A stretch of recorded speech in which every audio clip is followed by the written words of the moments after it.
Hello everyone, welcome to my YouTube channel Holistic Homeo. My name is Dr. Bhumi Senta and आज हम बात करने वाले हैं एब्रोटिनम मेडिसिन के बारे में।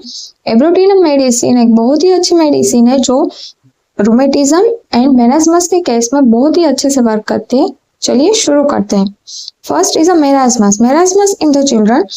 तो मेरास्मस इन चिल्ड्रन में start from the lower body, okay, and then upward वो जाता है और जो फेस है वो लास्ट में कवर करता है, यानी कि मेरास्मस जो होता है वो लास्ट फेस में दिखता है हमें। बिल्कुल अपोजिट है लाइकोपोडियम, नेट्रोम्यूर और सोराइनम मेडिसिन है।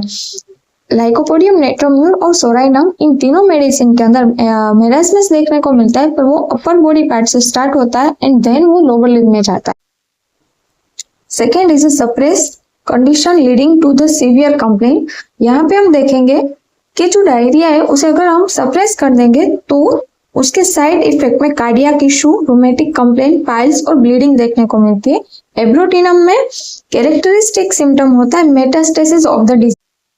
मेटास्टेसिस यानी कि डिजीज एक बॉडी पार्ट से दूसरे बॉडी पार्ट पर शिफ्ट हो जाना, उसे मेटास्टेसिस कहते हैं। Now, third is a rheumatism with the internal complication. Rheumatism that shift to the heart, causing palpitation, anxiety and trembling. यहाँ पे रूमेटिक जो कंप्लेन होती है रूमेटिज्म की, वो अगर हम सप्रेस करते हैं तो वो हमें देखता है हार्ट के इश्यूज देखने को मिलते हैं हमें, like palpitation, anxiety, trembling. Now, fourth is a metastasis of the disease. Disease shift from one part to another part. Example, mumps to testis or the breast.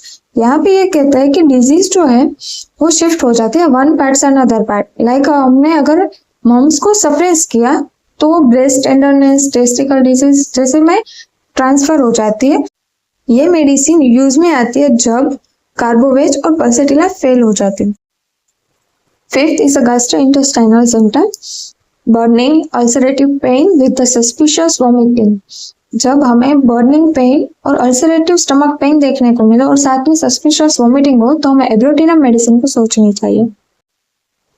6. Other की indication, dyspnoea, cold sweat, cardiac pen after external suppression of rheumatism.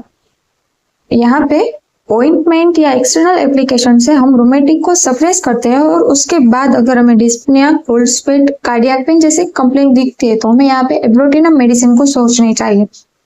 Then hydrocele in the boys के अंदर hydrocele देखने को मिले तो हमें एब्रोटिनम सोचनी चाहिए। Bleeding from the umbilical in infant के अंदर सिर्फ ब्लीडिंग ही नहीं, पर अगर कोई डिस्चार्ज भी देखने को मिलता है तो हमें एब्रोटिनम सोचनी चाहिए। मोडालिटीज में worse at night, cold and damp weather के अंदर एग्रावेट करते हैं कंप्लेन, और sensitive to cold air and suffer from the बैकएक।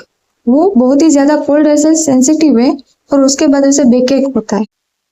अगर आपको मेरी ये वीडियो यूजफुल लगी हो तो please like, share and subscribe to my YouTube channel. Thank you for watching.